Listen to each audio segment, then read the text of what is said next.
രന രന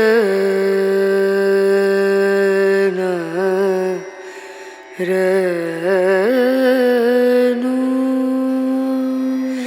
നജരിയാ. വീണ്ടും ഒരിക്കൽ കൂടി പ്രയാഗിലേക്ക് എത്തിയിരിക്കുകയാണ് ഞാൻ. 4ാമത്തെ തവണയാണ് കുംഭമേളയിൽ പങ്കെടുക്കുന്നത്.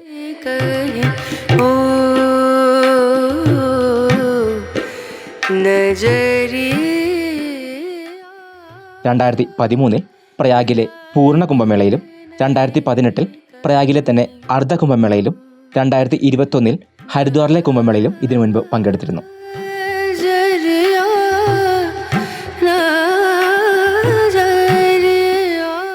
4000 ഹെക്ടർ സ്ഥലത്തെ പല സെക്ടറുകളായി തിരിച്ചാണ് കുംഭമേള നടത്തുന്നത്.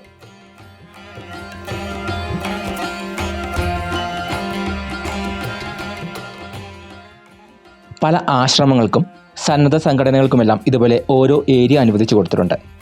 അഖാഡ എന്നാണ് ഇതിന് പറയുന്നത്.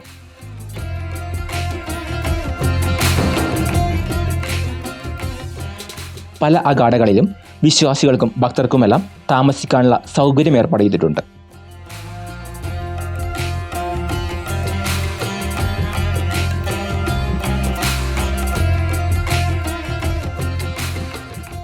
വഴിയിലെല്ലാം ഇതുപോലുള്ള പല കാഴ്ചകളും കാണാം. മുൾച്ചെടിയിൽ കിടക്കുകയാണ് ഈ സന്യാസി.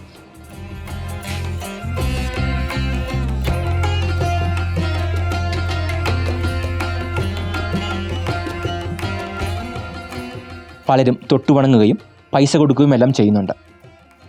ചിലരെല്ലാം വന്ന് തൊട്ടു നോക്കി അത് ഒറിജിനൽ മുള്ള് തന്നെയാണോ എന്ന് ഉറപ്പാക്കുന്നുണ്ട്.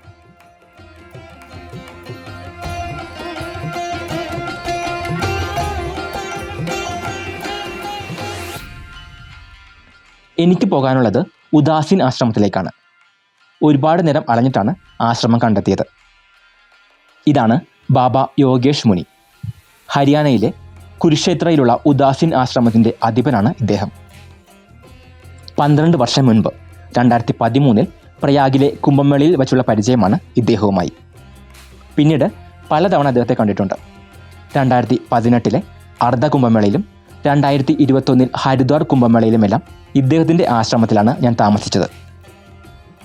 കുരുക്ഷേത്രയിൽ കൂടാതെ ഗുജറാത്തിലെ വൃന്ദാവനിലും ഇദ്ദേഹത്തിന് ആശ്രമമുണ്ട്.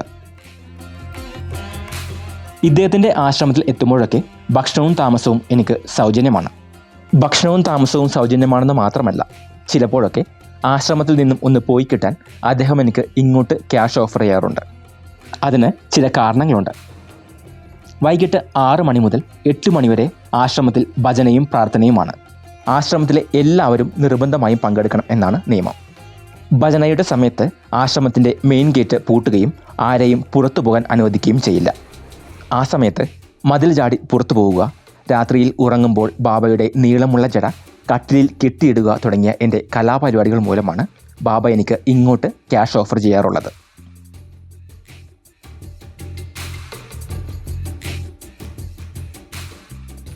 വൈകിട്ട് പുറത്തേക്കിറങ്ങിയതാണ് ഞാൻ. പല അഖാഡകളിലും ഭക്തർക്ക് അന്നദാനമുണ്ടാവും.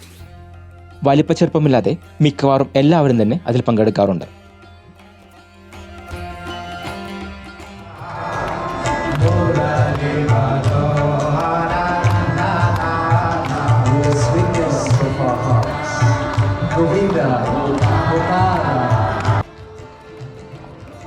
ഇവിടെ മറ്റൊരു ആശ്രമമുണ്ട്.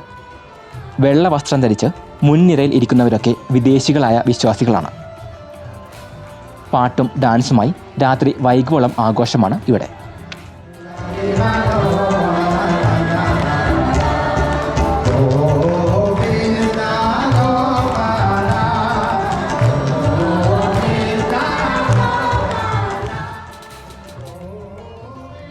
എനിക്ക് പോവേണ്ടത് കിന്നർ അഖാഡയിലേക്കാണ്.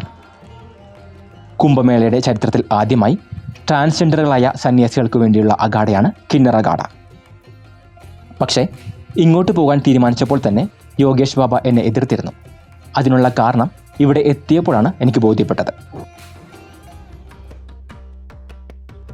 കാശിനു വേണ്ടി മാത്രമാണ് അവർ പ്രവർത്തിക്കുന്നത് എന്ന് ബാബ പറഞ്ഞിരുന്നു.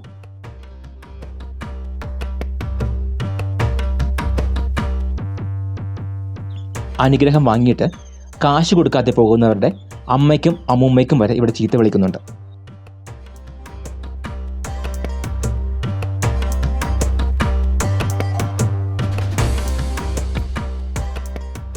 സ്വാമി കല്യാണിനന്ദ് ഗിരിജി മഹാരാജാണ് ഇവിടുത്തെ പ്രധാന സന്യാസി.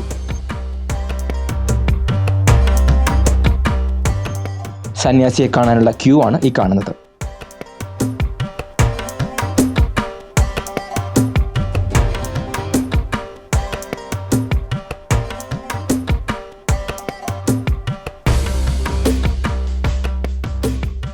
യോഗേഷ് ബാബ പറഞ്ഞതുപോലെ കാശല്ലാതെ ഇവിടെ മറ്റൊന്നുമില്ല. കാശ് കൊടുക്കാതെ ആരെയും സന്യാസിമാരെ കാണാൻ അനുവദിക്കില്ല.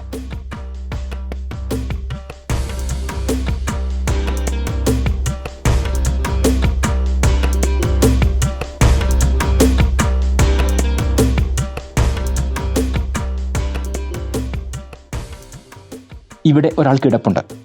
ശരീരം നിറയെ ആഭരണങ്ങളാണ്. ഭക്തർ വന്ന് കാലിൽ തൊട്ട് അനുഗ്രഹം വാങ്ങുന്നുണ്ട്. പക്ഷേ കക്ഷി റീൽസ് കാണുന്ന തിരക്കിലാണ്.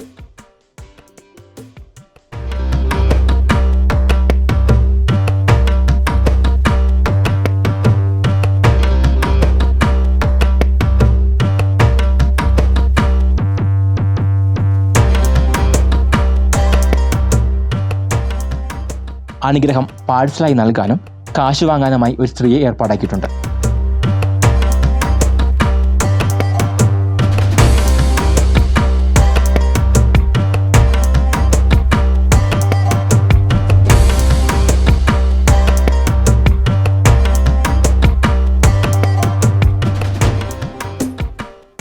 ബസ് സ്റ്റാൻഡിലും ലോക്കൽ ട്രെയിനുകളിലുമൊക്കെ 10 രൂപ ചോദിച്ചു വരുമ്പോൾ ആട്ടിയോടിച്ച് വിട്ടവരൊക്കെ 100ഉം 500ഉം കൊണ്ട് ക്യൂ നിൽക്കുന്ന കാഴ്ച.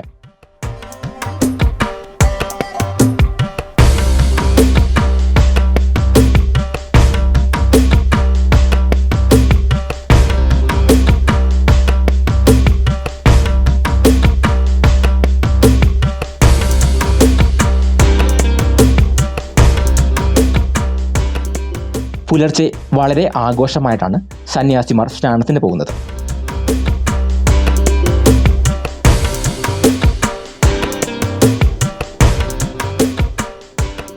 നാഗസന്യാസികളും അഘോരികളുമെല്ലാം പുലർച്ചെയാണ് സ്നാനത്തിന് പോകുന്നത്.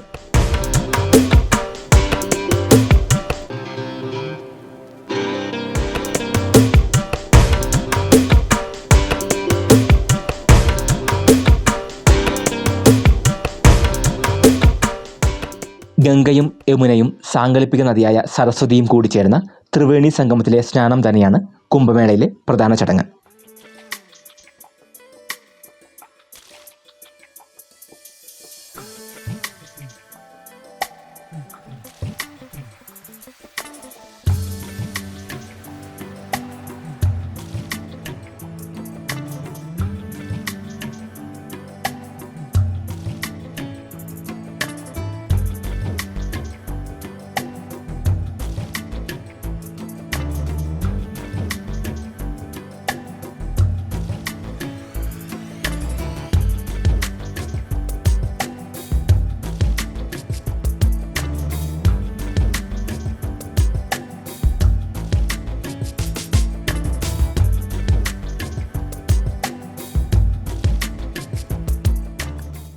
സ്വന്തം ലൈംഗിക അവയവം കൊണ്ട് അഭ്യാസം നടത്തുന്ന ബാബമാർ ഉൾപ്പെടെ കാഴ്ചകൾ ഒരുപാടുണ്ട് ഇവിടെ.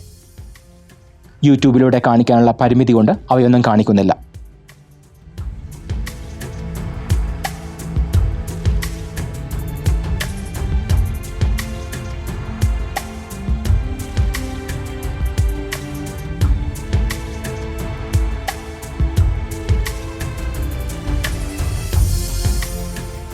ഇവിടെ മറ്റൊരാൾ വിശ്വാസികളെ സ്വീകരിക്കാനായി തയ്യാറെടുക്കുകയാണ്.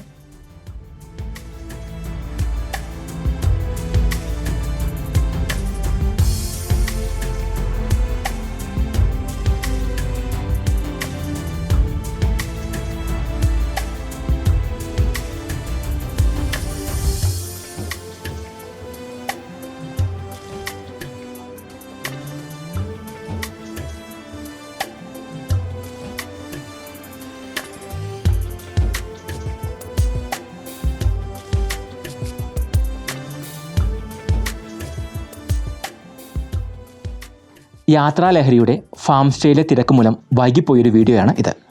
പ്രേക്ഷകർ ക്ഷമിക്കുക. കാഴ്ചകൾ ഇനിയും ഒരുപാടുണ്ട്. കാത്തിരിക്കുക.